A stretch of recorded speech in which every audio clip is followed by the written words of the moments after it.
يحيى بن سعيد الأنصاري قال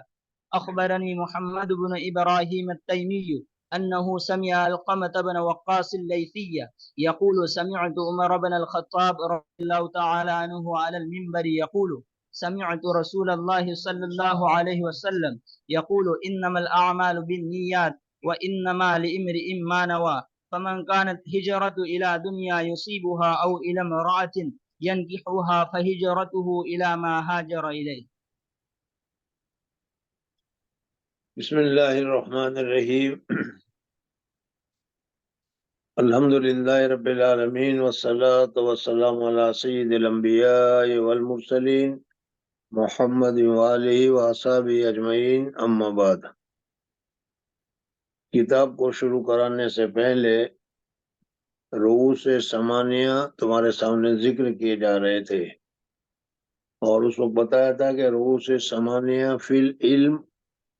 اور رؤوس ثمانیہ فی الکتاب، تو 8 دو 16 ہو گئے، اور حضرت شیخ نور اللہ مرکزہ کی کچھ شرائط اور نصیحتیں تھیں، ان سب ملا کر تقریباً 20 باتیں تمہارے سامنے ذکر کرنے کے متعلق بتایا تھا، اور اسی میں تعریف، موضوع، غرض، غایت اور حکم وغیرہ جو ہے تمہارے سامنے ذکر کیا تھا۔ اسی کو آگے ذکر کرتے ہوئے بتایا جا رہا ہے کہ اس فن حدیث کا مؤلف کون ہے۔ ظاہر بات ہے کہ اس کا تعلق حضور اکرم صلی اللہ علیہ وسلم کے ساتھ ہے، اس وجہ سے جب موضوع بتایا تھا تو اس میں بتایا تھا کہ اس کو موضوع حضور اکرم صلی اللہ علیہ وسلم کی ذات پاک ہے، اور اس کے اوپر علامہ کافی جی رحمۃ اللہ تعالی علیہ کا جو اشکال تھا وہ اشکال اور اس کا جواب تمہارے سامنے ذکر کیا تھا۔ لیکن اس کے ساتھ ساتھ تدوین حدیث اور حدیث کی جمع کرنے کی صورتیں، کتابیں جمع کرنے والا اول کون وغیرہ ساری باتیں بھی اس سلسلے میں آتی ہے، اس وجہ سے آج کے سبق میں اس کو ذکر کیا جاتا ہے۔ ظاہر بات ہے کہ حضور اکرم صلی اللہ علیہ وسلم ہی مؤلف ہے، حضور اکرم صلی اللہ علیہ وسلم ہی اس کے بانی ہے، اور صحابہ کرام رضوان اللہ تعالی علیہ مجمعین نے حضور اکرم صلی اللہ علیہ وسلم کی احادیث کو، حضور اکرم صلی اللہ علیہ وسلم کی باتوں کو انہوں نے بہت ہی غور سے، بہت ہی اہمیت کے ساتھ انہوں نے اختیار کیا، حفظ بھی کیا، اور کچھ لوگوں نے اس کو لکھا بھی، اور کچھ لوگوں نے اس کو یاد بھی کیا۔ اس طریقے سے حضور اکرم صلی اللہ علیہ وسلم کی یہ حدیثیں چلتی رہی۔ اس میں بعض حضرات مقصرین فی الحدیث بھی ہے، اور بعض حضرات کی حدیثیں بہت ہی زیادہ کم بھی ہے، کسی نے زیادہ محنت کی، زیادہ اس کو نشر و اشاعت کرنے کی کوشش کی، اور کسی نے ان کا اتنا موقع نہیں ملا، اس وجہ سے انہوں نے پوری طریقے سے اس کو جمع نہیں کیا۔ بہرحال حضور اکرم صلی اللہ علیہ وسلم کے زمانے سے یہ حدیث کے یاد کرنے کا اور حدیث کو حفظ کرنے کا دستور جاری تھا۔ حضرت ابو ہریرہ رضی اللہ تعالیٰ عنہ ان لوگوں میں شامل ہے کہ جو مکثرین فی الحدیث سے تعبیر کیے جاتے ہیں، یعنی ان کی حدیثیں بہت زیادہ ہیں۔ بہت ساری کتابیں مشکات وغیرہ میں تم دیکھو گے تو ہر صفحے میں قال ابو ہریرہ رضی اللہ تعالیٰ عنہ قال قال رسول اللہ صلی اللہ علیہ وسلم کر کے حضرت ابو ہریرہ رضی اللہ تعالیٰ عنہ کی روایتیں بہت کثرت کے ساتھ ذکر کی جاتی ہے۔ حضرت ابو ہریرہ رضی اللہ تعالیٰ عنہ صرف 4 سال حضور اکرم صلی اللہ علیہ وسلم کی خدمت میں رہے، لیکن ان 4 سال میں انہوں نے جو محنت کی، خود ہی آگے فرماتے ہیں کہ میرا تو کوئی تھا نہیں،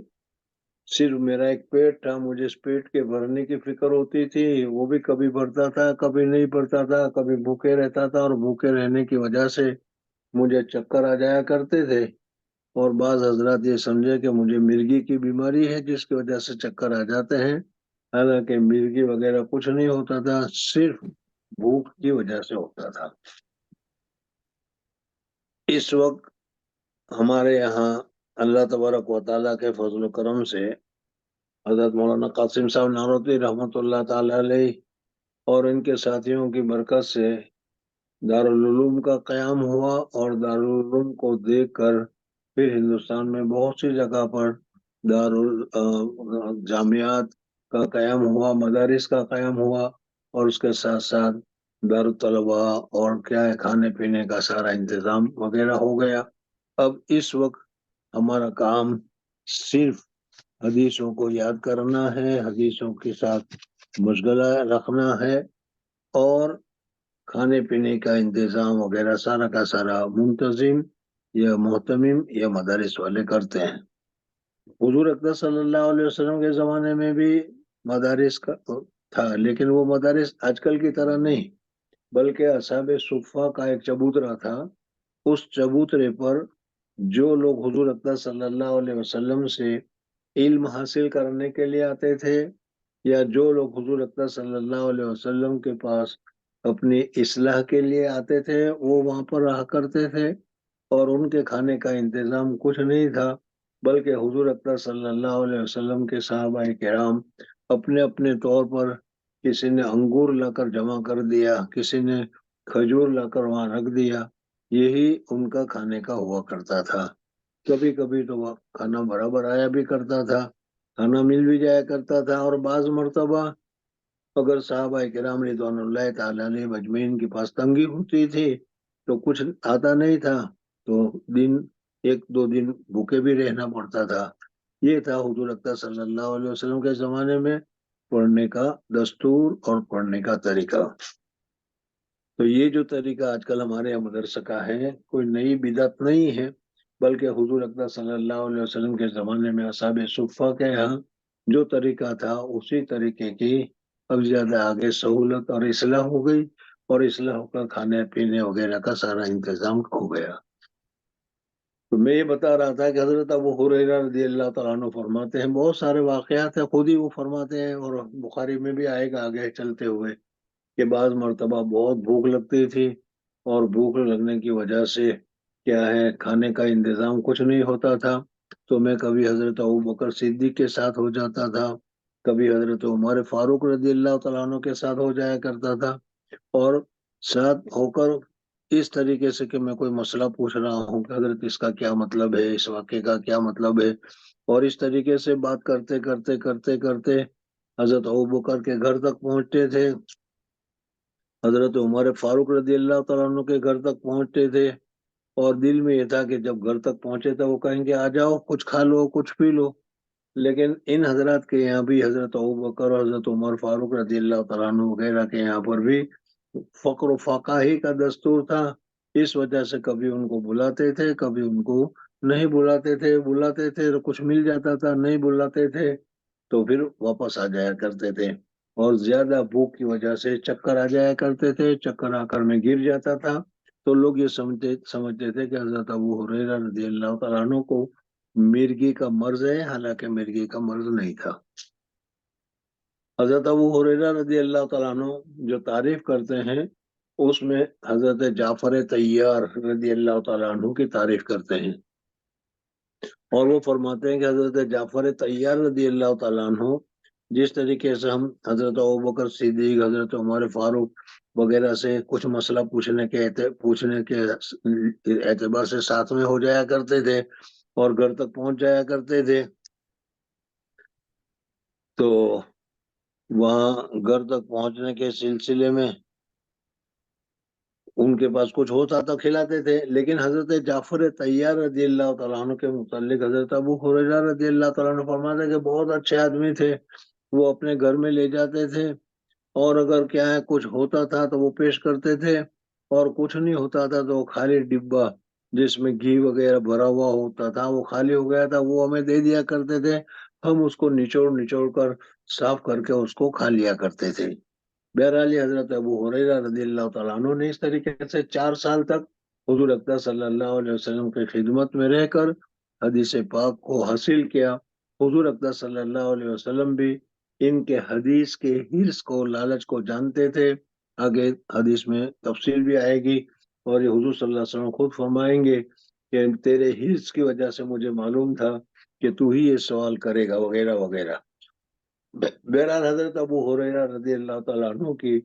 احادیث کے ذخیرے میں تقریباً 5000 حدیثیں ذکر کی جاتی ہے۔ حضرت ابو ہریرہ رضی اللہ تعالیٰ عنہ فرماتے ہیں کہ حدیث کی روایت کرنے میں حضرت عبداللہ ابن عمرو ابن العاص رضی اللہ تعالیٰ عنہ، یہ نام یاد رکھ لینا، حضرت عبداللہ ابن عمرو ابن العاص رضی اللہ تعالیٰ عنہ، ان کا تذکرہ آگے بہت کثرت کے ساتھ آئے گا۔ تو حضرت ابو ہریرہ رضی اللہ تعالیٰ عنہ فرماتے ہیں کہ حدیث کی روایت کرنے میں کثرت سے روایت حضرت عبداللہ ابن عمرو ابن العاص رضی اللہ تعالیٰ عنہ کی تھی، اس وجہ سے کہ حضرت عبداللہ ابن عمرو ابن العاص رضی اللہ تعالیٰ عنہ حدیث کو لکھتے تھے اور میں لکھتا نہیں تھا۔ ان کے لکھنے کی وجہ سے گویا کہ ان کی حدیثیں زیادہ مشہور تھی، زیادہ لوگوں میں پہنچتی تھی، اور میری حدیثیں حفظ ہونے کی وجہ سے اتنی نہیں تھی۔ لیکن ذخائر میں جب تم دیکھو گے تو حضرت عبداللہ ابن عمرو ابن العاص رضی اللہ تعالیٰ عنہ کی حدیثیں کم ہے، اور حضرت ابو ہریرہ رضی اللہ تعالیٰ عنہ کی حدیثوں کی تعداد زیادہ ہے، جیسا میں نے ابھی تمہارے سامنے ذکر کیا۔ وجہ اس کے ظاہر ہے کہ حضرت ابو ہریرہ رضی اللہ تعالیٰ عنہ حضور اقدس صلی اللہ علیہ وسلم کے انتقال کے بعد مدینہ منورہ ہی میں رہے، اور مدینہ منورہ علم کا مخزن تھا، علم کا مقام تھا۔ جن لوگوں کو حدیثیں یا جن لوگوں کو علم حاصل کرنا ہوتا تھا وہ سارے کے سارے مدینہ منورہ آتے تھے، اور مدینہ منورہ میں حضرت ابو ہریرہ رضی اللہ تعالیٰ عنہ کا درس چلتا تھا۔ اس وجہ سے ان کی روایتیں زیادہ کثرت کے ساتھ ہوئی، اور زیادہ لوگوں نے ان سے روایتوں کو حاصل کیا۔ حضرت عبداللہ ابن عمرو ابن العاص رضی اللہ تعالیٰ عنہ، ان کے والد حضرت عمرو ابن العاص رضی اللہ تعالیٰ عنہ فاتح مصر ہے۔ مصر انہوں نے فتح کیا،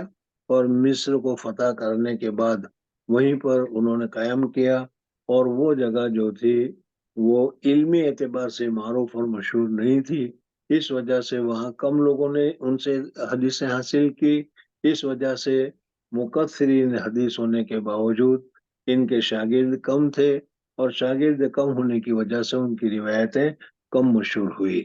بخلاف حضرت ابو ہریرہ رضی اللہ تعالیٰ عنہ کے، کہ حضرت ابو ہریرہ رضی اللہ تعالیٰ عنہ نے حضور اقدس صلی اللہ علیہ وسلم کے بعد بھی وہاں پر رہ کر حدیث کی نشر و اشاعت میں بہت ہی زیادہ مشغولی اختیار کی، اور یہی ان کا ایک مشغلہ تھا۔ اس وجہ سے حضرت ابو ہریرہ رضی اللہ تعالیٰ عنہ کی روایتیں زیادہ ہیں۔ ان کے علاوہ بھی اور بھی بہت سارے صحابہ ہیں جن کی روایتیں ہیں، اور بعض صحابہ حالانکہ وہ بڑے تھے یا جنہوں نے حضور صلی اللہ علیہ وسلم کے ساتھ وقت زیادہ لگایا تھا، ان کو حدیثیں بہت معلوم تھی، لیکن اس کے باوجود چونکہ ایک حدیث میں حضور اکرم صلی اللہ علیہ وسلم نے فرمایا ہے کہ من کذب علی متعمدا فلیقد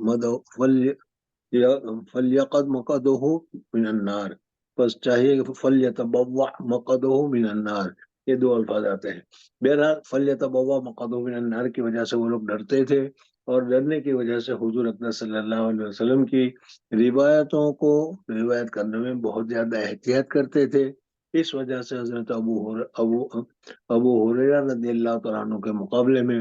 حضرت ابوبکر صدیق رضی اللہ تعالیٰ عنہ حضور اکرم صلی اللہ علیہ وسلم کے ساتھ 22 سال رہے، حضرت عمر فاروق رضی اللہ تعالیٰ عنہ ان سے کچھ کم سال رہے، حضرت عثمان غنی، حضرت علی وغیرہ کثرت کے ساتھ حضور اکرم صلی اللہ علیہ وسلم کے رہنے کے باوجود ان کی روایتیں کم نکر کی جاتی ہیں۔ بہرحال دوسری ایک بات یہ بھی تھی کہ اس وقت قرآن پاک کا نزول ہو رہا تھا، اور قرآن پاک کا نزول دوسری کتابوں کی طرح جیسے حضرت موسیٰ علیہ السلام کو پورا ایک ساتھ دے دیا گیا، اس طریقے سے حضور اقدس صلی اللہ علیہ وسلم کو نہیں دیا گیا، بلکہ حضور اقدس صلی اللہ علیہ وسلم کے لیے 22 سال میں تھوڑا تھوڑا تھوڑا تھوڑا تھوڑا تھوڑا قرآن نازل ہوتا رہا، جیسے جیسے ضرورت ہوئی، جیسا جیسا موقع ہوا۔ جلالین میں شان نزول میں تم نے دیکھا ہوگا بہت سارے واقعات، اس میں کسی وقت کچھ آیت، کسی وقت کچھ نازل ہوتا رہا۔ اس وجہ سے 22 سال تک قرآن پاک کا نزول ہوتا رہا۔ صحابہ کرام رضوان اللہ تعالی علیہ مجمعین، اور اسی طریقے سے حضور اقدس صلی اللہ علیہ وسلم کا تو واقعہ تمہیں معلوم ہی ہے کہ حضرت جبریل علیہ الصلوۃ والسلام نے جب پہلے دن کہا اقرا، تو حضور اقدس صلی اللہ علیہ وسلم نے فرمایا کہ ما انا بقارئین، میں پڑھا لکھا نہیں ہوں، امی ہوں۔ تو اس وقت حضور اقدس صلی اللہ علیہ وسلم کے زمانے میں پڑھنے لکھنے کا اتنا معمول نہیں تھا، بلکہ متعدد یا چند صحابہ تھے جو پڑھنا لکھنا جانتے تھے۔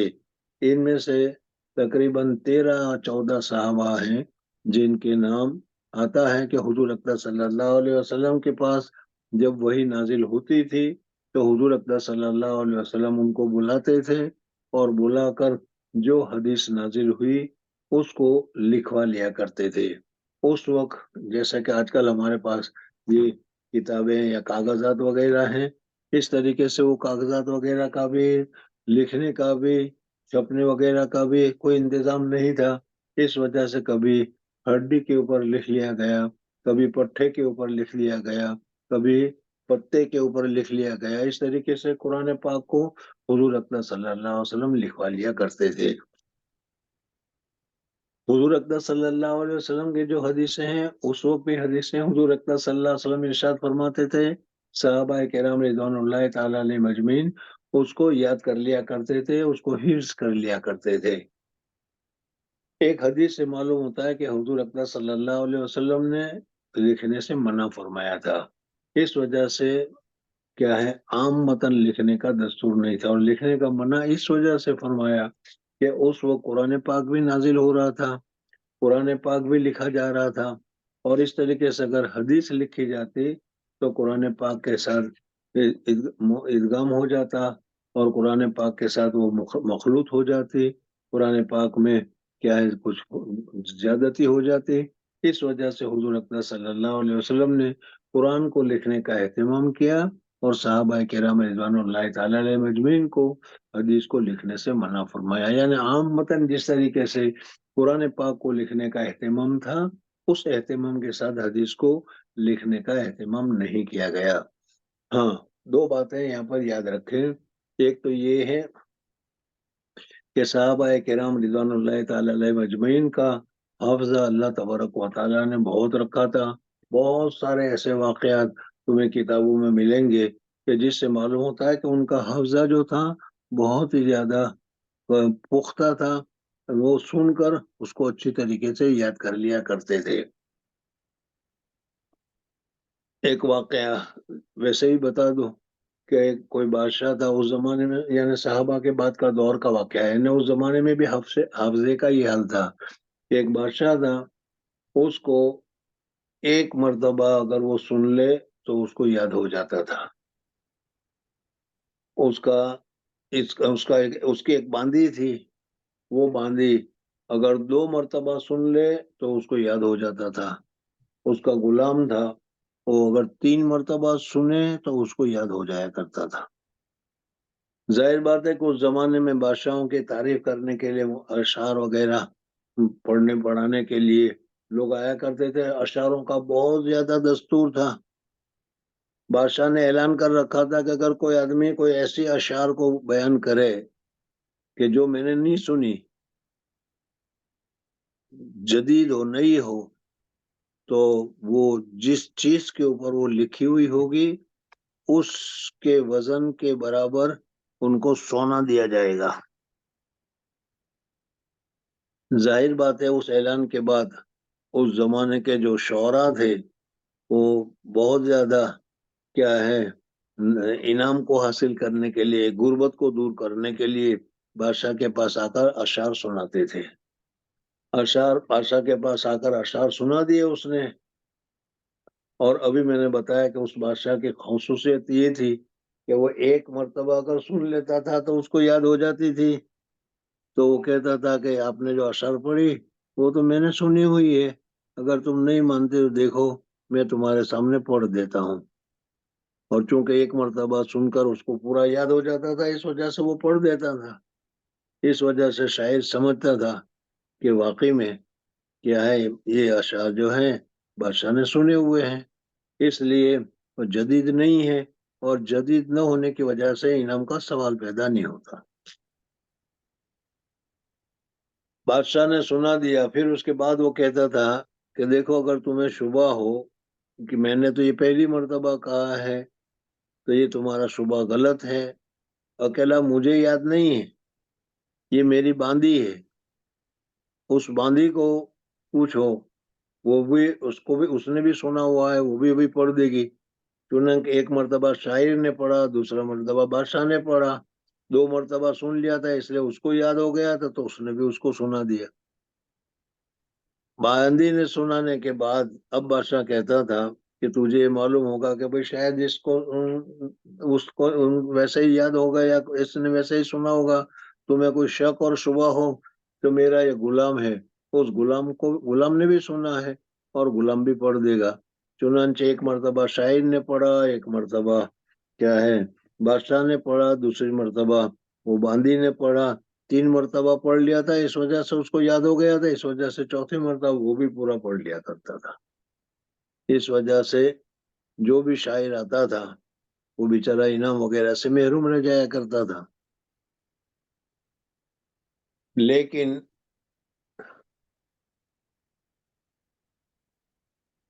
آپ نے ایک مثل سنی ہوگی، ہے تو گجراتی کی، کہ شیر کے مادے سوا شیر ہوتا ہی ہے۔ سمجھ میں؟ اللہ جل جلالہ و امن والو نے ایک شاعر کو تیار کر دیا، اور اس شاعر نے جو نظم لکھی وہ ایک بہت بڑی بھاری پتھر پر لکھی، پتھر پر کندہ کروائی، پتھر پر جیسا لکھا جاتا ہے، اور لے کر وہ بادشاہ کے پاس آیا اور آ کر کہا کہ حضرت میں اشعار کہنا چاہتا ہوں، اور وہ اشعار بالکل نئے ہیں، آج تک کسی نے کہے نہیں، اور آپ کی شرط ہے کہ اگر ایسے اشعار ہو جو پہلی مرتبہ کہے ہو، کسی نے نہ کہے ہو، تو جس چیز کے اوپر وہ لکھا ہوا ہوگا اس نے وزن کا سونا دیا جائے گا۔ وہ بادشاہ کو معلوم نہیں تھا، اس وجہ سے اس نے کہا کہ ہاں بالکل صحیح ہے، اشعار پڑھو، جس کے اوپر یہ اشعار لکھے ہوئے ہوں گے اتنے وزن کا سونا دیا جائے گا۔ اب یہ شاعر جو تھا، اس شاعر نے آدھا مصرع پڑھا، اور آدھا مصرع پڑھنے کے بعد بادشاہ سے کہا کہ حضرت فرمائیے، یہ جو میں نے مصرع پڑھا ہے یہ تو آدھا ہے، آدھا ابھی باقی ہے، اگر کسی نے اس کو سنا ہو یا کسی نے اس کو پہلے کہا ہو تو میرے سامنے پورا مصرع پڑھ لے، تاکہ مجھے پتا چل جائے کہ یہ پہلے کسی نے پڑھا ہے۔ اب آدھا ہونے کی وجہ سے کسی کو یاد نہیں تھا، اور بادشاہ نے بھی آدھا سنا ہے ایک ہی مرتبہ، ابھی پورا دوسرا جز جو دوسرا مصرع ہے وہ تو معلوم ہے نہیں، اس وجہ سے یہ مصرع پڑھتا رہا، بادشاہ سے مطالبہ کرتا رہا، اور ہر مرتبہ بادشاہ بھی کہہ رہا تھا کہ بالکل یہ نیا ہے۔ جب وہ پورا پڑھ چکا تو اس کے بعد اس نے کہا کہ حضرت میں نے یہ اشعار جو کہے ہیں وہ پہلی مرتبہ کہے ہیں، اس سے پہلے کسی نے کہا نہیں ہے، اور آپ کو میں نے سنا ہے، اور آپ کے وعدے کے مطابق جس چیز پر میں یہ لکھ کر لایا ہوں اس کے مطابق مجھ کو سونا دیا جائے۔ عام متن یہ کاغذ کے اوپر، پٹھے کے اوپر وغیرہ لکھی جایا کرتے تھے، اس وجہ سے بادشاہ نے کہا کہ ٹھیک ہے، کس کے اوپر لکھ کر لایا وہ بتاؤ۔ اب اس نے وہ بتایا کہ ایک بہت بڑا وزنی پتھر تھا جس کے اوپر لکھ کر لایا تھا، کہا کہ حضرت اس پتھر کے اوپر میں لکھ کر لایا ہوں، اس وجہ سے اس پتھر کے وزن کے برابر مجھ کو سونا دیا جائے۔ بہرحال ان کے علاوہ بھی کیا ہے، بہت المستطرف فی احوال کل مستظرف نامی ایک کتاب ہے، اس میں بہت سارے واقعات ایسے ذہین اور حافظے کے زبردست حافظے کے بہت سارے واقعات وغیرہ بھی لکھے ہوئے ہیں. ان سب کو تو ذکر کرنے کی ضرورت نہیں، صرف نمونے کے طور پر بتا دیا کہ ہم لوگوں کا حافظہ تو کھانے پینے کی گڑبڑی کی وجہ سے اور گناہ کی وجہ سے اتنا ہو گیا ہے کہ ابھی میں نے سنا تھا وہی واقعہ ابھی میں پھر آپ سے کہوں کہ سنا دو تو ہو سکتا ہے کہ اس میں بھی غلطی ہوگی. دوسری بات یہ ہے کہ کتابت کی وجہ سے، لکھنے کی وجہ سے، کتابوں کے چھپ جانے کی وجہ سے ہمیں یہ اعتماد ہو جاتا ہے کہ یہ تو لکھا ہوا ہمارے پاس موجود ہے، اس وجہ سے اس کو حفظ کرنے کا اہتمام نہیں کرتے، اس وجہ سے بھی حافظہ کمزور ہو جاتا ہے. بہرحال یہ حافظے کے سلسلے میں آپ کو یہ بتاؤں کہ ہمارے زمانے میں تقریباً 100 سال ہوئے ابھی. حضرت مولانا انور شاہ کشمیری رحمۃ اللہ تعالی علیہ ہمارے بہت بڑے اکابرین میں داخل ہیں، بڑے محدث بھی ہیں. حضرت شیخ الہند رحمۃ اللہ تعالی علیہ کے شاگرد بھی ہیں، اور حضرت گنگوئی رحمۃ اللہ تعالی علیہ کے خلفاء میں بھی شمار کیا جاتا ہے. بہرحال بہت بڑے بزرگ ہیں. ان کے متعلق یہ سنا ہے کہ وہ فرماتے تھے کہ اگر کسی کتاب کو میں نے سرسری طور پر اگر دیکھ لیا، سرسری طور پر چلتے پھرتے فٹافٹ دیکھ لیا، تو 35 سال تک مجھے یاد رہتا تھا کہ یہ کتاب میں فلانی کتاب میں فلانی جگہ پر یہ چیزیں لکھی ہوئی ہیں. اور اگر میں غور سے اس کو مطالعہ کر لیتا ہوں، مطالعہ کر لیا ہوتا ہے، تو وہ پوری کی پوری کتاب میرے حافظے میں نقش ہو جاتی ہے، مجھے پورا کا پورا یاد رہتا ہے. تو ایسے نمونے آج بھی پائے جاتے ہیں. تو صحابہ کرام رضوان اللہ تعالی علیہ مجمعین کے زمانے میں، کہ اس زمانے میں لکھنے پڑھنے کا دستور نہیں تھا، اس وجہ سے لوگ زیادہ تر حفظ بھی پر اعتماد کرتے تھے. تو صحابہ کرام رضوان اللہ تعالی علیہ مجمعین نے حدیث کو حفظ کر لیا،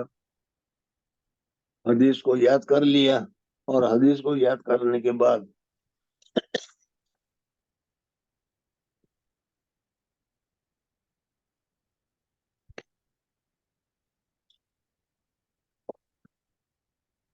اس کو بعد میں اگر جمع کیا ہے تو اس میں کسی قسم کی کوئی حرج اور اشکال نہیں ہے. لیکن اس کے باوجود بعض حضرات یہ کہتے ہیں کہ حدیث کے اوپر اعتماد کرنا یہ صحیح نہیں ہے. کیوں؟ اس وجہ سے کہ حضور اقدس صلی اللہ علیہ وسلم کا جب دور رہا، تو جیسا میں نے ابھی بتایا کہ اس دور میں لکھنے کا دستور نہیں تھا. حضرت عمر ابن عبدالعزیز رحمۃ اللہ تعالی علیہ کا یہ دور آیا. حضرت عمر ابن عبدالعزیز رحمۃ اللہ تعالی علیہ سن ہجری 99 میں امیر المؤمنین بنے. 2 سال تک وہ حکومت پر قابض رہے، لیکن حضرت عمر ابن عبدالعزیز رحمۃ اللہ تعالی علیہ نے اس 2 سال میں جو کارنامے انجام دیے، حضور اقدس صلی اللہ علیہ وسلم کے زمانے کے بعد سن ہجری 60 تک خلافت راشدہ کا دور رہا، اور 60 کے بعد پھر 40 سال میں حکومت خلافت کے طرز پر نہیں رہی، بلکہ ملوکیت اور بادشاہت کے طرز پر آ گئی. حضرت عمر ابن عبدالعزیز رحمۃ اللہ تعالی علیہ کو بھی اسی طریقے پر ان کو بادشاہ بنایا گیا، لیکن انہوں نے بادشاہ بننے کے باوجود اس 2 سال میں اس طریقے سے کام کیا کہ جس طریقے سے خلافت راشدہ کے زمانے میں ہوتا تھا، اور پھر حکومت کو علی خلافت راشدہ کے طرز پر انہوں نے قائم کی۔ حضرت عمر بن عبدالعزیز رحمۃ اللہ تعالی علیہ کی تفصیل اور ان کے حالات وغیرہ کتابوں میں تفصیل کے ساتھ لکھی ہوئی ہے، مستقلاً کتابیں سوانح بھی ان کے لکھی گئی ہے۔ ان سوانح کو اگر پڑھو گے تو بہت سارے دوسرے واقعات وغیرہ بھی معلوم ہو جائیں گے۔ بہرحال حضرت عمر بن عبدالعزیز رحمۃ اللہ تعالی علیہ مروانی حکومت کے لائن سے حاکم تھے اور بادشاہ تھے، اور ان کے کیا ہے بیوی جو تھی وہ بھی بادشاہ کی بیٹی تھی، اور انہوں نے سب سے پہلا کام اپنی بیوی کو یہ کہا کہ تمہارے پاس جو زیورات یا جو چیزیں تمہارے آباء و اجداد کی طرف سے آئی ہے وہ سب بیت المال کا مال ہے، اس وجہ سے اگر تمہیں میرے ساتھ رہنا ہو تو سب مال کو جمع کرا دو بیت المال میں، وہ حکومت کا مال ہے، لوگوں کا مال ہے، وہ جمع کرا دیا گیا۔ اور اس طریقے سے حضرت عمر بن عبدالعزیز رحمۃ اللہ تعالی علیہ نے اسلامی خلافت کے اصول پر سارے کام کو متعین کر دیے، اور ایسا انصاف اور ایسا سما باندھ دیا کہ ایک ہی جگہ پر بکری بھی پانی پیتی تھی اور ایک ہی جگہ پر بھیڑیا بھی پانی پیتا تھا۔ حالانکہ دونوں میں دشمنی ہے، بھیڑیا بکری کو دیکھ کر حملہ کرتا ہے، لیکن ان کے اس زمانے میں سارا کا سارا معاملہ ایسا عدل و انصاف کا ہو گیا کہ حضرت عمر بن عبدالعزیز رحمۃ اللہ تعالی علیہ کو خلافت راشدہ میں شمار کیا جانے لگا، اور خلافت راشدہ کا ماحول انہوں نے پیدا کر دیا۔ تیسری بات یہ بھی یاد رکھو کہ حضرت عمر بن عبدالعزیز رحمۃ اللہ تعالی علیہ کے متعلق ایک حدیث میں حضور اقدس صلی اللہ علیہ وسلم نے فرمایا ہے کہ حضور اقدس صلی اللہ علیہ وسلم آخری نبی ہے، اور حضور اقدس صلی اللہ علیہ وسلم کے بعد کوئی نبی پیدا ہونے والا نہیں، نہ نبی آئے گا نہ رسول آئے گا۔ تو اللہ جل جلالہ و امن والوں نے زمانے کے مرور کے ساتھ، زمانے کے گزرنے کے ساتھ کچھ نہ کچھ کمزوریاں، کچھ نہ کچھ غلط، کچھ نہ کچھ رسم و رواج، کچھ نہ کچھ دوسری باتیں جو غیر شرعی ہوتی ہے وہ شریعت میں داخل ہو جایا کرتی ہے۔ پہلے تو انبیاء کے ذریعے سے اس کو درست کر لیا جاتا تھا، لیکن حضور اقدس صلی اللہ علیہ وسلم کے بعد کوئی نیا نبی آنے والا نہیں ہے۔ حضور اقدس صلی اللہ علیہ وسلم خاتم النبیین ہے، انا خاتم النبیین ولا نبی بعدی، حضور اقدس صلی اللہ علیہ وسلم کا ارشاد ہے۔ اس وجہ سے اللہ تبارک و تعالیٰ نے یہ نظم کیا ہے کہ ہر 100 سال کے بعد اللہ جل جلالہ و من والہ امت میں کسی ایک ایسے آدمی کو پیدا کرتے ہیں کہ جو شریعت میں خلاف شرع، بدعات، رسوم اور رواج وغیرہ جو کچھ داخل ہو گیا ہوتا ہے، وہ آدمی ان ساری چیزوں کو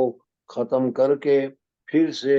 اصول نبوت پر شریعت کو حضور اقدس صلی اللہ علیہ وسلم کے زمانے میں جس طریقے تھا اس طریقے سے تیار کر لیتا ہے۔ 100 سال تک کے لیے اس کا یہ کام ہوتا ہے۔ اس کو شریعت کی اصطلاح میں مجدد سے تعبیر کیا جاتا ہے۔ مجدد ایک بھی ہو سکتا ہے، اور مجدد 2-3 بھی ہو سکتے ہیں، الگ الگ بھی ہو سکتے ہیں، اور مجدد ایک جماعت بھی ہو سکتی ہے۔ یہ تجدید کی جب اگر بحث کو تم پڑھو گے، دیکھو گے، تو اس میں یہ چیزیں معلوم ہوگی۔ مختصر میں آپ حضرات کے سامنے یہ ذکر کر رہا ہوں۔ تو حضرت عمر بن عبدالعزیز رحمۃ اللہ تعالی علیہ اس امت کے سب سے پہلے مجدد ہیں۔ میں نے ابھی بتایا کہ سن ہجری 99 میں وہ امیر بنے، اور سن ہجری 101 میں ان کو زہر دیا گیا، اور حضرت عمر بن عبدالعزیز رحمۃ اللہ تعالی علیہ کا انتقال ہو گیا۔ لیکن 2 سال میں انہوں نے جہاں بہت سارے اہم کام کیے، ان میں سے ایک کام حضرت عمر بن عبدالعزیز رحمۃ اللہ تعالی علیہ نے حدیث کو جمع کرنے کا اور حدیث کو تو ایک جگہ پر سب کو جمع کرنے کا جو کام ہے وہ حضرت عمر ابن عبدالعزیز رحمۃ اللہ تعالیٰ علیہ نے کیا۔ حضرت عثمان غنی رضی اللہ تعالیٰ عنہ نے جس طریقے سے قرآن پاک کو جمع کیا، حضرت ابوبکر صدیق رضی اللہ تعالیٰ عنہ نے سب سے پہلے جس طریقے سے قرآن پاک کو جمع کیا، اس کی تفصیل آئے گی آگے۔ اسی طریقے سے حضرت عمر ابن عبدالعزیز رحمۃ اللہ تعالیٰ علیہ نے تجدید حدیث، تجمیع حدیث یا حدیث کے جمع کرنے کا معاملہ کیا۔ اس وجہ سے بھی ان کو مجدد کہا جاتا ہے، اور تجدیدی کارناموں میں حضرت عمر عبدالعزیز رحمۃ اللہ تعالیٰ علیہ نے سب سے پہلے ان حدیث کو جمع کیا۔ چنانچہ جب ان کا خلافت کا دور آیا تو اس وقت ابن حزم ظاہری رحمۃ اللہ تعالیٰ علیہ اور حضرت ابو بکر رحمۃ اللہ تعالیٰ علیہ، ان دونوں کو اور ان کے علاوہ اور بہت ساروں کو انہوں نے حکم دیا کہ حضور اقدس صلی اللہ علیہ وسلم کی جو احادیثیں ہیں ان ساری احادیثوں کو جمع کیا جائے۔ چنانچہ ابن حزم ظاہری رحمۃ اللہ علیہ نے اور ابن شہاب زہری رحمۃ اللہ تعالیٰ علیہ نے، حضور اقدس صلی اللہ علیہ وسلم کی جو والدہ ماجدہ تھی وہ قبیلہ زہرہ کی تھی، انہی قبیلہ زہرہ کا ابن حزم تھے، اور انہوں نے کیا حدیثوں کو جمع کیا۔ لیکن یہاں اختلاف اس بات میں ہے کہ سب سے پہلا حدیثوں کو جمع کرنے والا، دو نام تو آ گئے، ابن شہاب زہری رحمۃ اللہ تعالیٰ علیہ اور ابن حزم ظاہری رحمۃ اللہ تعالیٰ علیہ، لیکن ان دونوں میں سب سے پہلے حدیثوں کو جمع کرنے والا کون ہے؟ سمجھ میں آ گیا؟ اس میں اختلاف ہے۔ بعض حضرات ابن شہاب زہری رحمۃ اللہ تعالیٰ علیہ کو حدیثوں کا جمع کرنے والا جامع الحدیث قرار دیتے ہیں، اور بعض حضرات اور امام بخاری رحمۃ اللہ تعالیٰ علیہ، خود اب کتاب میں آئے گا آگے، امام بخاری رحمۃ اللہ تعالیٰ علیہ ابن شہاب زہری کی جگہ پر ابن حزم ظاہری رحمۃ اللہ تعالیٰ علیہ کو اول جامع قرار دیتے ہیں۔ حضرت شیخ نور اللہ مرکزو فرماتے تھے کہ اس میں اختلاف کی کوئی بات نہیں، اصل اس زمانے میں آج کل کی طرح لوگوں میں مشہور ہونے کے لیے یا لوگوں میں بات کو پہنچانے کے لیے آج کل جس طریقے سے ریڈیو کی، ٹیلی ویژن کی،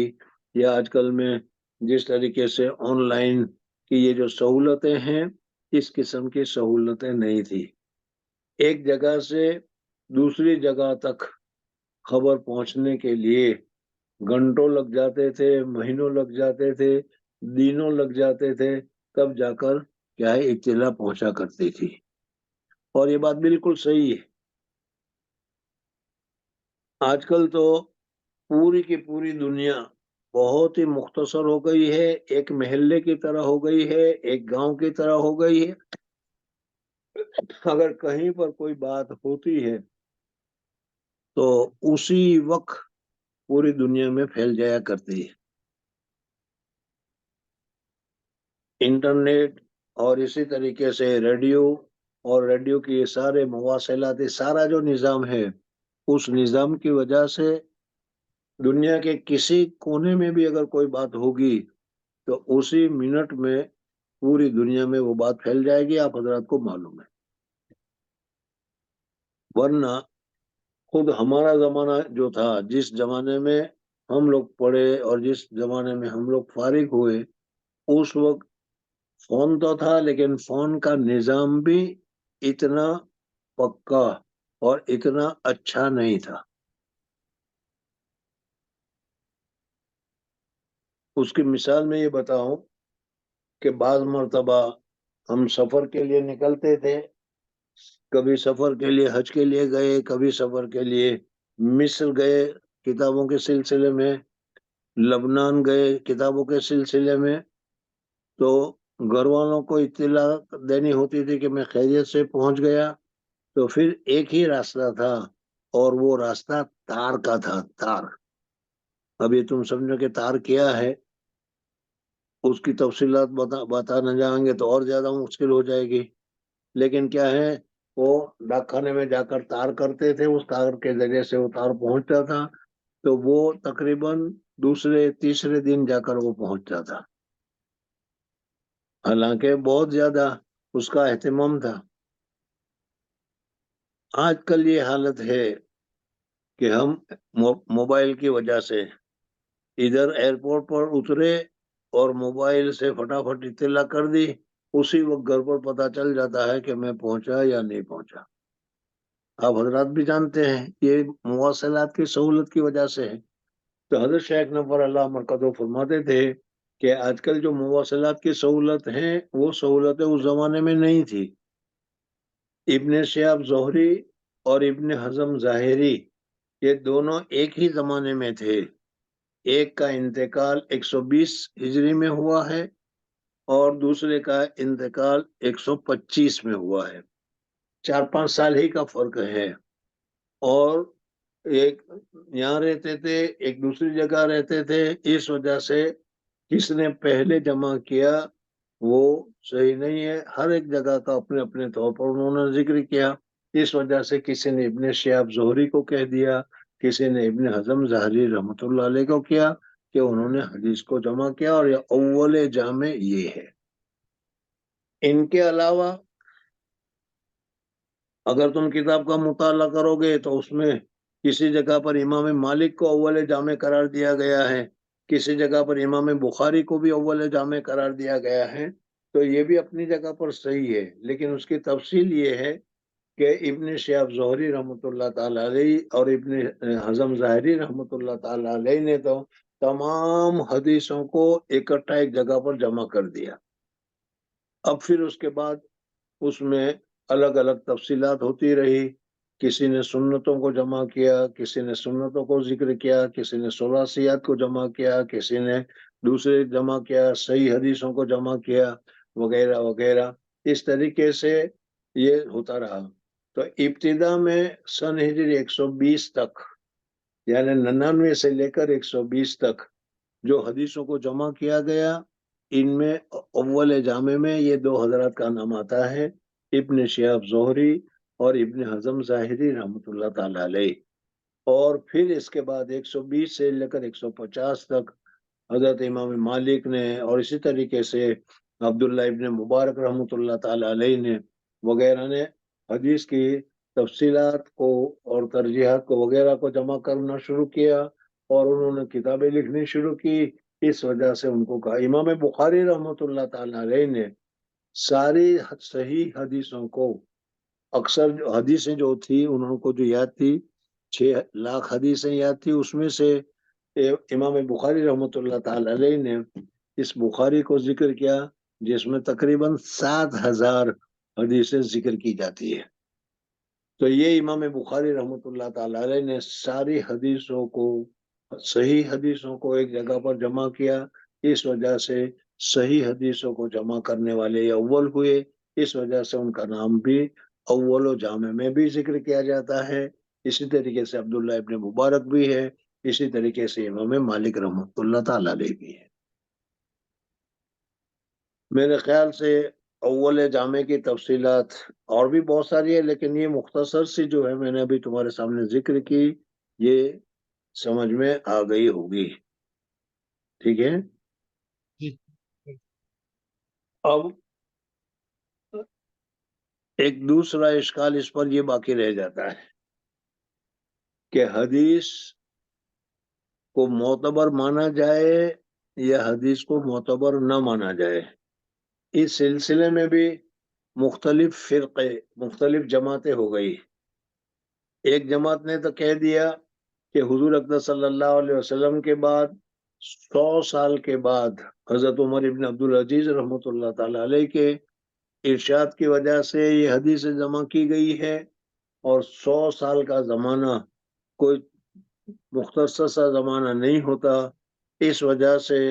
جو چیز 100 سال کے بعد وجود میں آئی اس کے اوپر اعتماد نہیں کیا جا سکتا. اس وجہ سے وہ حدیث کے استدلال سے یا حدیث کو غیر معتبر قرار دیتے ہیں. لیکن ان کا یہ غیر معتبر قرار دینا صحیح نہیں ہے، اس وجہ سے کہ میں نے ابھی درمیان میں بتایا تھا کہ اس زمانے میں حافظہ بہت قوی تھا، اور حافظہ قوی ہونے کی وجہ سے جو روایتیں کرتے تھے اس میں ذرا سا بھی فرق نہیں ہوتا تھا۔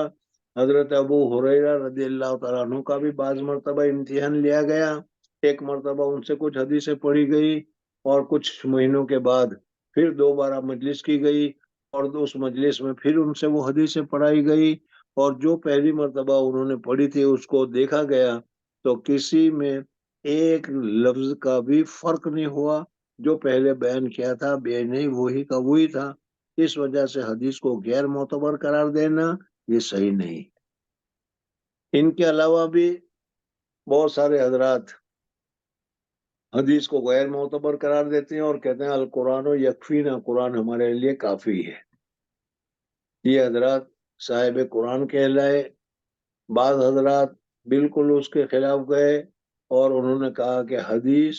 بالکل صحیح ہے، حدیث معتبر ہے، حدیث پر اعتماد کیا جا سکتا ہے، اور حدیث ہی پر عمل کرنا ضروری ہے، حدیث پر عمل کرنا درست ہے۔ اور وہ حدیث کو اتنا زیادہ اہمیت دیتے تھے کہ جن کی وجہ سے ان کو اہل حدیث قرار دیا گیا، اور وہ سب جگہ پر حدیثوں کو معتبر مانتے ہیں۔ تو یہ دوسری جماعت ہو گئی، ایک جماعت حدیث کے مخالف ہو گئی، ایک حدیث کے موافق ہو گئی۔ لیکن خیر بہترین راستہ وہی ہے جو ہم لوگوں نے اہل سنت والجماعت نے اختیار کیا ہے، اور وہ یہ ہے کہ حدیث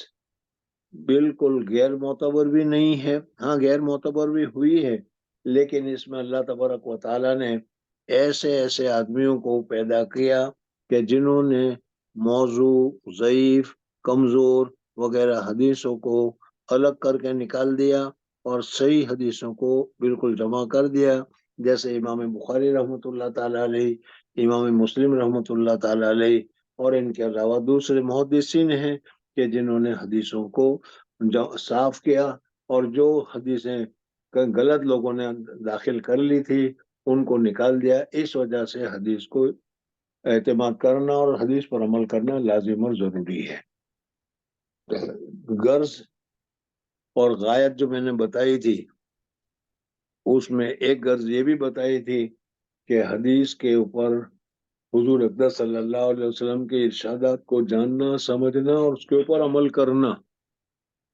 سمجھ میں آنے۔ تو اس وجہ سے ہم لوگ حدیث کو معتبر مانتے ہیں اور حدیث کو صحیح قرار دیتے ہیں۔ اگر یہی بات ہے تو پھر یہاں پر ایک دوسرا سوال یہ پیدا ہوگا کہ وہاں پر غرض میں بتایا تھا میں نے کہ آج کل ہمارے لیے حدیث پر اگر کوئی حدیث روایت کرے تو اس حدیث کے اوپر عمل کرنا درست نہیں ہے، ہم کو فقہ کے اوپر عمل کرنا ضروری ہے۔ اور اس میں بتایا بھی تھا کہ فقہ کوئی الگ چیز نہیں ہے بلکہ حدیث ہی کا کیا ہے خلاصہ ہے، اور حدیث کے خلاصہ ہونے کی وجہ سے فقہ پر عمل کرنا یہ حدیث ہی پر عمل کرنا ہے، جس کی تفصیل تمہارے سامنے ذکر کی گئی تھی۔ تو بہرحال یہاں پر آج کے سبق میں آپ حضرات کو یہ بتایا گیا کہ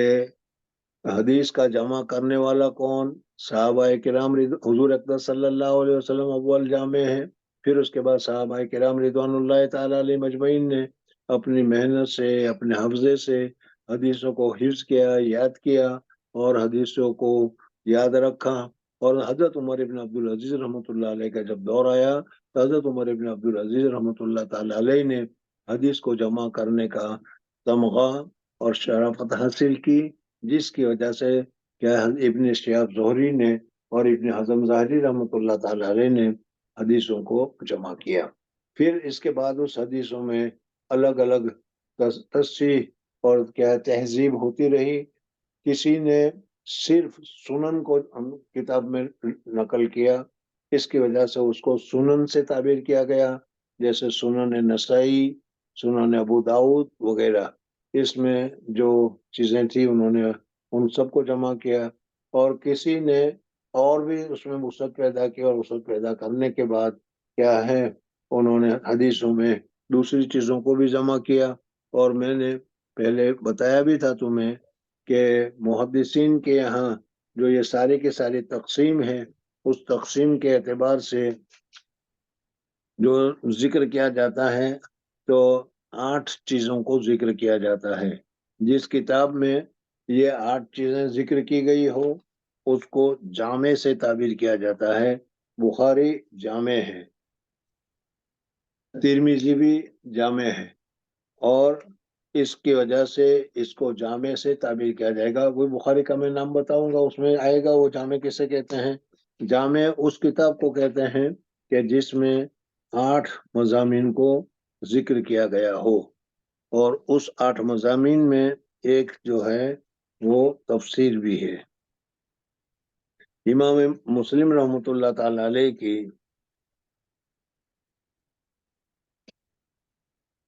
تقسیم اور تبویب کے سلسلے میں جو 8 چیزیں بیان کی جاتی ہے، ان میں نمبر 1 ہے عقائد، دوسرا ہے احکام، تیسرا ہے تفسیر، چوتھا ہے تاریخ، پانچواں ہے رقاق، چھٹا ہے آداب، ساتواں ہے مناقب، اور 8واں ہے فتن. یہ 8 چیزیں، 8 قسم کے جو مضامین ہیں جس کتاب میں نقل کیے گئے ہو اس کو کیا ہے جامع سے تعبیر کیا جاتا ہے. اگر احکام زیادہ ہو تو اس کو سنن سے تعبیر کیا جاتا ہے، جیسے سنن ترمذی، سنن ابی داؤد اور سنن نسائی وغیرہ. اور ان کے علاوہ جو دوسری کتابیں ہیں ان کی مختلف قسم ہے، اور ہر ایک نے اپنے اپنے طور پر اس کو ذکر کیا ہے. آگے تم کو بتاتے رہیں گے. اس وقت صرف اتنا یاد رکھ لو کہ یہ جو 8 مضامین میں نے تمہارے سامنے ذکر کیے، نمبر 1 عقائد، نمبر 2 احکام، نمبر 3 تفسیر، نمبر 4 تاریخ، نمبر 5 رقاق، نمبر 6 آداب، نمبر 7 مناقب، اور نمبر 7 فتن. اس 8 قسم کے مضامین جس میں ذکر کیے گیا ہو اس کو جامع کہا جائے گا. جیسا میں نے ابھی بتایا کہ جامع صحیح بخاری، جامع مسلم، جامع ترمذی وغیرہ. لیکن امام مسلم رحمۃ اللہ تعالی علیہ کی اس کتاب کے متعلق اختلاف ہے کہ امام مسلم رحمۃ اللہ علیہ کی کتاب صحیح میں تو داخل ہے لیکن جامع میں داخل ہے یا نہیں ہے. بعض حضرات فرماتے ہیں کہ امام مسلم رحمۃ اللہ علیہ کی کتاب میں تفسیر کے جو مضامین ہیں، تفسیر کی جو حدیثیں ہیں بہت کم ہیں، بلکہ نہ ہونے کے برابر ہے. تو گویا کہ امام مسلم کی کتاب میں تفسیر معتبر نہیں ہے، اس وجہ سے امام مسلم کی کتاب جامع میں داخل نہیں ہے. امام بخاری رحمۃ اللہ تعالی علیہ کی کتاب میں تو تفسیر کے ساتھ ہے، اس وجہ سے یہ جامع میں داخل ہے، اور ترمذی بھی جامع میں داخل ہے. لیکن 2 قول تو یہ ہو گئے، لیکن صحیح قول یہ ہے کہ جس طریقے سے بخاری جامع میں داخل ہے اس طریقے سے مسلم بھی جامع میں داخل ہے. مسلم شریف میں امام مسلم رحمۃ اللہ تعالی علیہ نے تفسیر کے متعلق احادیث ذکر کی ہے، اور یہ صحیح ہے کہ وہ بہت مختصر ہے. لیکن مختصر ہونے کے باوجود یاد رکھیں کہ امام بخاری رحمۃ اللہ علیہ کا معمول تو یہ ہے کہ مختلف ایک ہی حدیث ہو، بار بار استدلال میں کسی جگہ پر 17 مرتبہ، کسی جگہ پر 22 مرتبہ اسی ایک ہی حدیث کو وہ دہرایا کرتے ہیں. امام مسلم رحمۃ اللہ تعالی علیہ کا معمول یہ ہے کہ ایک مرتبہ کسی حدیث کو اگر انہوں نے ذکر کر لیا تو پھر دوبارہ اس کو ذکر نہیں کرتے. اس وجہ سے تفسیر کی بہت ساری حدیثیں امام مسلم رحمۃ اللہ تعالی علیہ نے کتاب الطہارت میں، کتاب الصلاۃ میں وغیرہ میں کسی جگہ پر ذکر کر دی ہے، تو اب وہ تفسیر کے عنوان سے پھر اس کو دوبارہ ذکر نہیں کریں گے، انہوں نے مختصر ذکر کر دی ہے. اگر ان سب کو امام بخاری کی طرح اگر ایک جگہ جمع کیا جائے تو تفسیر کی کتابیں بھی، تفسیر کی حدیثیں بھی امام مسلم میں تعداد کے اعتبار سے بہت زیادہ کافی ہو جائے گی، اور اس کافی ہو جانے کی وجہ سے امام مسلم رحمۃ اللہ علیہ کی کتاب کو بھی الجامع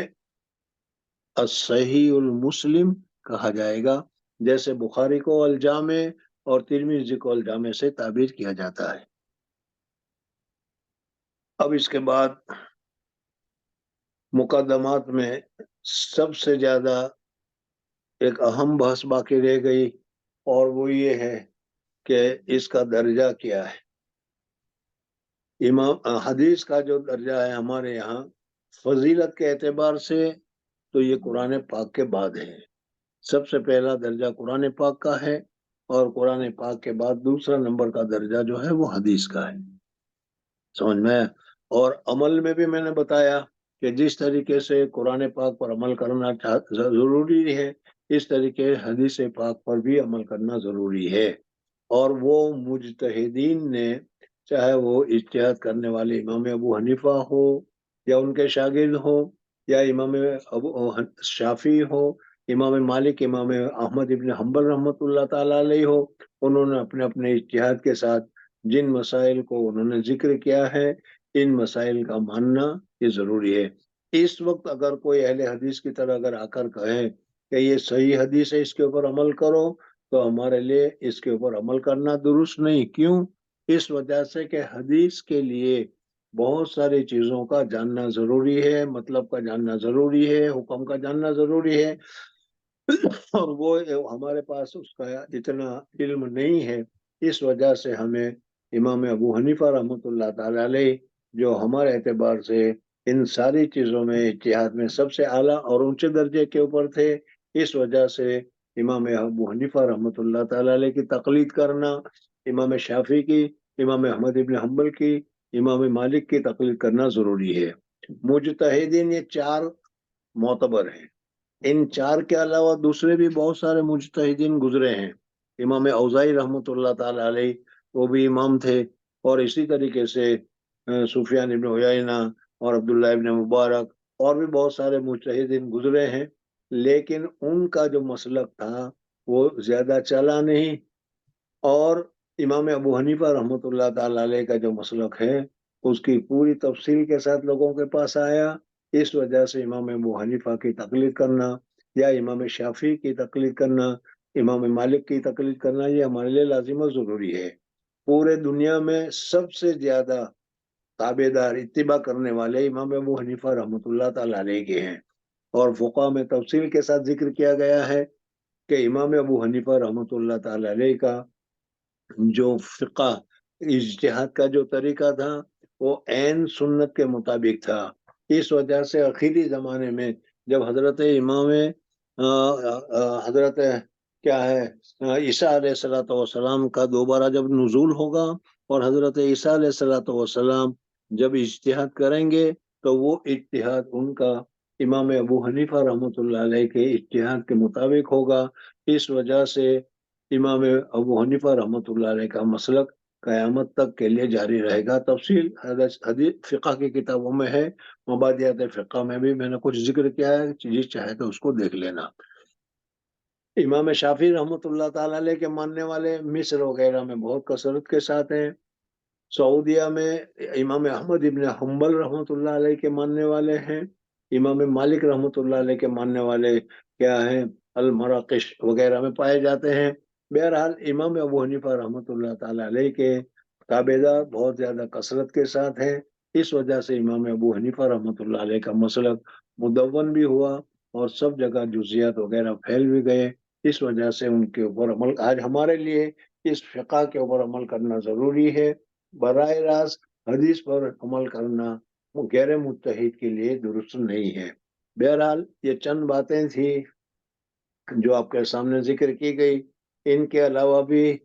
اور چیزیں ہیں، انشاءاللہ جب بخاری کا موقع آئے گا تو وہاں پر اس کو ذکر کروں گا۔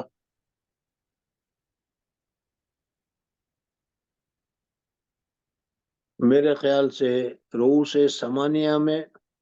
علم حدیث کے متعلق جو 8 باتیں تھی وہ آپ حضرات کے سامنے مختصر طور پر آ گئی۔ اب علم حدیث کی جگہ پر اب یہ جو بخاری شریف ہے وہ جو ہم پڑھ رہے ہیں، اس بخاری شریف کے رؤوس ثمانیہ، اس کا مصنف کون، اس کو کس نے لکھا، لکھنے والا کون تھا، کیسا تھا، کس حالت میں لکھا، اس کے شاگرد کتنے، اس کے اساتذہ کتنے ہیں، اس کی حدیثیں کتنی، یہ ساری کی ساری تفصیلیں انشاءاللہ آئندہ کل سے آئے گی۔ امید ہے کہ آپ حضرات کو اتنی باتیں اچھی طرح سمجھ میں آ گئی ہوگی اور اس کو یاد بھی کر لیں گے اور اس کا مطالعہ اور تکرار وغیرہ بھی کرتے رہیں گے انشاءاللہ۔ السلام علیکم ورحمۃ اللہ وبرکاتہ۔ وعلیکم السلام ورحمۃ اللہ۔ 1 گھنٹہ کیسے گزر جاتا ہے پتہ بھی نہیں چلتا۔ جی ٹھیک ہے، جزاکم اللہ۔ آئندہ کل کتاب کے سلسلے میں رؤوس ثمانیہ جو ہے، کتاب کے سلسلے میں، فن حدیث کے سلسلے میں تو ابھی تمہارے سامنے تفصیلات آ گئی، اب کتاب کے سلسلے میں انشاءاللہ آئندہ کل سے۔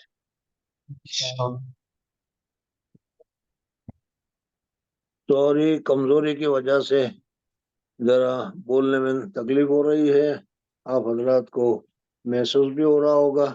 لیکن یہ تکلیف تو چلتی رہے گی۔ اگر اس کو دیکھنے جائیں گے تو پتہ نہیں کب سبق شروع ہوگا۔ بہت سی چیزیں آپ حضرات کو بتانے بھی ہے اور مجھے امید ہے کہ بہت ساری نئی چیزیں آپ حضرات کو اس سبق میں سننے کو مل رہی ہوگی۔ جی